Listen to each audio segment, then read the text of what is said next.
बाबा ने शरीर छोड़ा, 111 वर्ष की उम्र में स्थूल शरीर, फिर बाबा सूक्ष्म में गए, फिर कारण में बाबा गए, फिर बाबा महाकारण में और अब परम तत्व में विलय।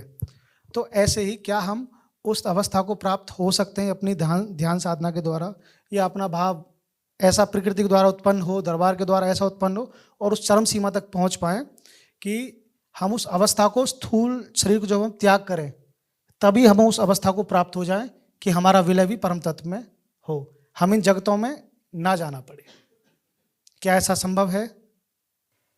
अगर सपाट शब्दों में कहा जाए तो संभव है, लेकिन उसके लिए जीवन, पिछले जो जन्म है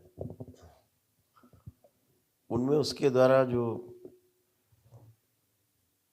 किया गया साधना का जो परिणाम है वो मैटर करता है।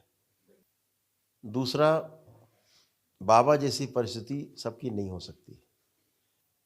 महाअवतार बाबा जी कह लीजिए, बाबा जी के नाम से संबोधित करते हैं, आप समझ जाइए उन्हीं की चर्चा कर रहे हैं।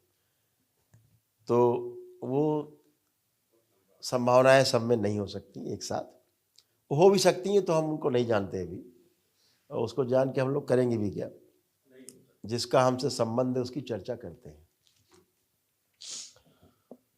तो जन्मों जन्मों का था। दूसरा कि जब मैं कहता हूँ कि जैसे बन गए हो वैसे बनाते भी जाओ।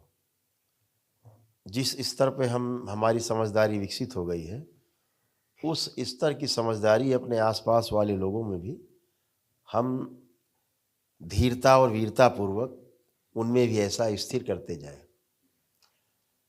ऐसा अपने जैसे समझदारी हमारे आसपास के लोगों में विकसित हो, उसके लिए बहुत ही धीरता की और बहुत वीरता की आवश्यकता है। इसी को धीरता और वीरता कहा गया है। तो वो जो परिस्थितियां हैं बाबा जी की थी, वो थोड़ा परिस्थितियां विभिन्न प्रकार की हैं। वो लंबे चर्चा की विषय भी है, मेरे ख्याल से अर्थहीन भी है। कोई बहुत ज़्यादा सार्वजनिक बातचीत उस पर नहीं ज़्यादा हो सकती। इतना ही कहा जा सकता है कि जो प्रक्रिया है, प्रकृति की जो स्थिति है, वो सबसे पहले सूक्ष्म जगत को ही भेदना होगा, और फिर लंबी प्रक्रिया है। वो हजारों हजार साल की प्रक्रिया है मोक्ष की, उस महाकारण जगत के पार जाने की। महाकारण